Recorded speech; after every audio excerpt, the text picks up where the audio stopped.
تانزلیہ ظہور سیالوی نوائی چاک 604 گاہ پے کے مکین نکاسیاب نہ ہونے کی وجہ سے سراپا احتجاج۔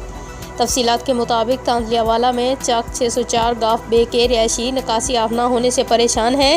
تالاب کا پانی گلیوں گھروں میں جمع ہو گیا۔ اہل دیہ کا تالاب سے ملائکہ بازاروں سے گزرنا محال ہو گیا۔ تالاب کے ساتھ بنے متعدد گھر بھی شدید متاثر۔ احتجاجی علاقہ مکینوں نے کہا کہ گلیوں میں سیوریج کا پانی ہونے کی وجہ سے گزرنا محال ہو چکا ہے۔ گلیوں میں سیوریج کا پانی کھڑا رہنے سے مچھر کی افزائش ہو رہی ہے۔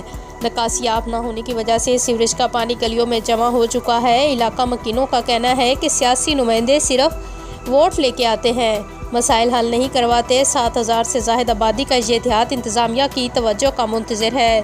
تالاب سے فوری نکاسی کے لیے پختہ کھال بنایا جائے۔ اہل دیہ نے احتجاج کرتے ہوئے ڈپٹی کمشنر فیصل آباد اور اسسٹنٹ کمشنر سردار نعمان علی ڈوگر سے نوٹس لینے کا مطالبہ